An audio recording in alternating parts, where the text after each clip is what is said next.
7 मे 2025 भारतीय सैन्याने एक नवा इतिहास घडवला।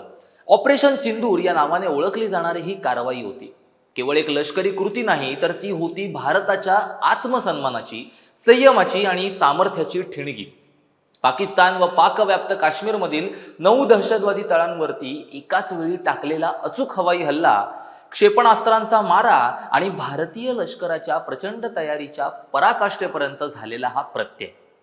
जैश ए मोहम्मद, हिजबुल मुजाहिद्दीन, लष्कर ए तोयबा सारख्या संघटनांचे आधारस्तंभ उद्ध्वस्त झाले। भारताने जगाला दाखवून दिलं, शांतता हवी असेल तर शक्ती दाखवावीच लागेल। पण या सगळ्या यशामागे असतात काही गुप्त नावं। सैनिक रणांगणांवरती असतो, पण रणनीती आखणारे असतात ते नेपथ्यामध्ये। आपल्या सुरक्षेसाठी आपल्याला सावलीत ठेवून जे सतत उन्हात लढत असतात, त्यांच्या नावांचा उल्लेख फारसा कुठे होत नाही।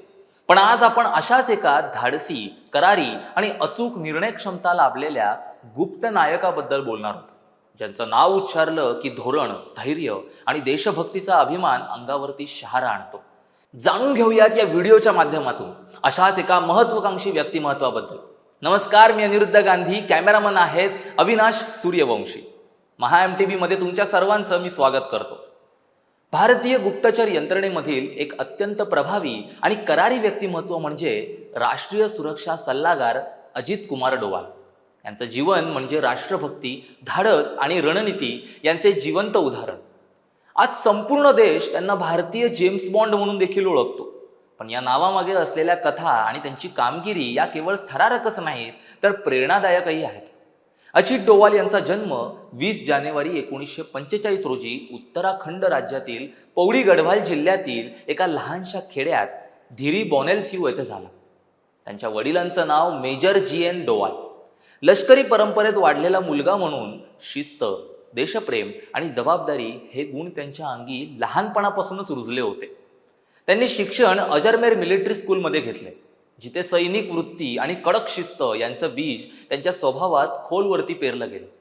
पुढे त्यांनी आग्रा विद्यापीठातून अर्थशास्त्र विषयात पदव्युत्तर पदवी मिळवली। 1968 साली अजित डोवाल भारतीय पोलीस सेवेत दाखल झाले। केरळ कॅडरमध्ये त्यांची नेमणूक झाली। तेथील थल्लासेरीमध्ये उसळलेल्या धार्मिक दंगलीमध्ये त्यांनी अवघ्या 2 दिवसात परिस्थितीवरती नियंत्रण मिळवत संकटमोचक अधिकारी म्हणून लौकिक मिळवला। ते कुठल्याही परिस्थितीत गडबड न करता धैर्याने निर्णय घेणारे अधिकारी म्हणून ओळखले जाऊ लागले। पण त्यांचे खरे कौशल्य पुढे गुप्तचर क्षेत्रात दिसून आले। त्यांनी इंटेलिजन्स ब्युरोमध्ये दीर्घकाळ सेवा बजावली। पण त्यांचा सर्वात मोठा आणि थरारक टप्पा होता जेव्हा त्यांनी पाकिस्तानमध्ये 7 वर्ष मुस्लिम बनून ओळख लपवून गुप्तचर बनून काम केले। एका मुस्लिम व्यक्तीचा वेश, त्याची भाषा आणि त्याची संस्कृती त्यांनी इतक्या कुशलतेने आत्मसात केली होती की अनेकदा त्यांच्यावरती संशय घेणं हे अशक्यच होते। पण एकदा त्यांच्या कानाच्या पाळीवर छिद्र असल्यामुळे त्यांची ओळख उघड होण्याचा धोका निर्माण झाला। त्यांनी मात्र ती परिस्थिती बुद्धिमत्तेने हाताळून स्वतःला वाचवलं। 1988 साली झालेल्या ऑपरेशन ब्लॅक थंडरमध्ये त्यांची भूमिका निर्णायक ठरली। पंजाबमधील अमृतसर येथे सुवर्ण मंदिरात खालिस्तानी दहशतवाद्यांचा अड्डा बनला होता।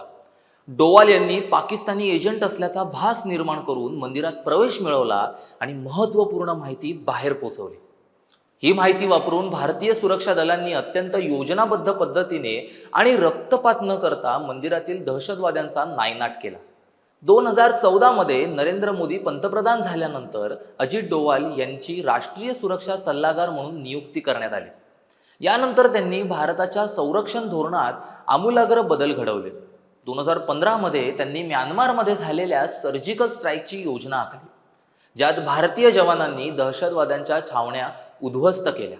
पण यानंतर 2016च्या उरी हल्ल्याच्या पार्श्वभूमीवरती जेव्हा भारतीय सैन्याने पाकिस्तान व्याप्त काश्मीरमध्ये घुसून सर्जिकल स्ट्राईक केले, तेव्हा डोवाल यांची रणनीती, त्यांच्या नियोजन शक्ती आणि निर्णय क्षमता पूर्ण देशाने पाहिली।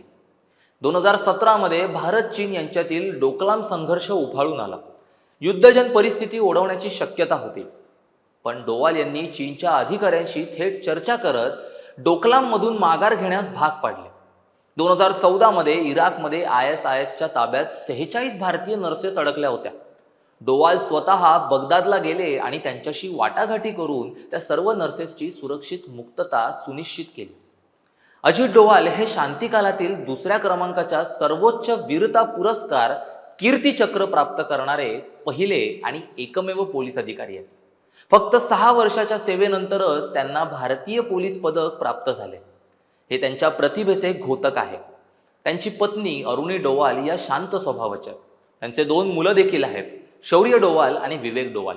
शौर्य हे इंडिया फाउंडेशन या थिंक टँकचे प्रमुख आहेत, तर विवेक हे लंडनमध्ये व्यावसायिक आहेत.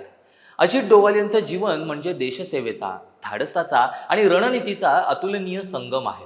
त्यांनी केवळ बंदुकीच्या गोळ्यांनी नव्हे तर बुद्धीच्या धारधार पात्याने भारताच्या संरक्षणात महत्त्वपूर्ण योगदान दिले. त्यांचे निर्णय कधी धाडसी असतात तर कधी अतिशय संयमित. ते दिसायला अत्यंत शांत, सौम्य आणि मृदुभाषी आहेत, पण देशविरोधकांसाठी ते कठोर, धूर्त आणि अचूक रणनीतिकार ठरले. आज जेव्हा भारत एक सशक्त, आत्मनिर्भर राष्ट्र म्हणून उभा आहे, तर त्यामागे अनेक अदृश्य योद्ध्यांचे योगदान आहे. त्यात अजित डोवाल यांचं नाव अग्रगण्य. अजित डोवाल यांच्या थरारक आणि साहसी आयुष्यावरती आधारित एक सिनेमा लवकरच प्रेक्षकांच्या भेटीला येतोय. तो म्हणजे धुरंधर. या चित्रपटात राष्ट्रीय सुरक्षेच्या जगातल्या गूढ, रणनीतीप्रधान आणि धडाडीच्या घटनांचा पडद्यावरती आणण्याचा पूर्णपणे प्रयत्न केला गेलेला आहे. अजित डोवाल यांच्या गुप्तचर कारकिर्दीतील पाकिस्तानमधील मिशन, ऑपरेशन ब्लॅक थंडर, इराकमधील भारतीय नर्सेसची सुटका आणि सर्जिकल स्ट्राईक सारख्या निर्णायक निर्णयांची पार्श्वभूमी या चित्रपटात पाहायला मिळणार आहे. हा चित्रपट केवळ थरारक मिशन्सवरती आधारित नाही, तर त्यामागची मानवी भावना, देशभक्ती आणि सततच्या धोक्यांमध्ये आयुष्य जगणाऱ्या एका व्यक्तीचा संघर्षही मांडतो. अजित डोवाल यांचे संयमित बुद्धिमान आणि सडेतोड व्यक्तिमत्व, त्यांचे नेपथ्याच्या मागील नायक म्हणूनचे योगदान आणि देशासाठी घेतलेलं धाडसी निर्णय हे सर्व धुरंधर चित्रपटातून उलगडलं जाणार आहे. या चित्रपटात प्रमुख भूमिकेत प्रसिद्ध अभिनेता आर माधवन झळकणार असून त्यांचा करारी आणि गंभीर अभिनय डोवाल यांच्या व्यक्तिमत्वाशी अगदी जुळणार आहे. आर माधवन यांचा आत्मविश्वास आणि डोवाल यांची दृढता यांचा सुरेख मिलाफ या भूमिकेतून पाहायला मिळणार आहे. धुरंधर हा केवळ एक बायोपिक नसून नव्या पिढीसाठी देशभक्तीची जाणीव करून देणारा, धोरणात्मक विचारांची ओळख करून देणारा आणि भारताच्या गुप्तचर यंत्रणेतील महत्त्व पटवून देणारा हा सिनेमा ठरणार आहे. ज्यात व्यक्तिरेखांची माहिती सामान्य लोकांपर्यंत पोहोचत नाही, त्या छायानायकांच्या कथेला हा चित्रपट प्रकाशझोतात आणणार आहे. धुरंधर हा केवळ अजित डोवाल यांच्यावरती चित्रपट नसून तो भारतीय सुरक्षा यंत्रणेच्या दृढ मनोबलाच्या आणि रणनीतीच्या अफाट शक्तीचा देखील गौरव आहे. हा चित्रपट प्रेक्षकांना केवळ देशाच्या सुरक्षा यंत्रणेबाबत साक्षर करणार नाही, तर एक नवा आदर्शही समोर ठेवणार आहे.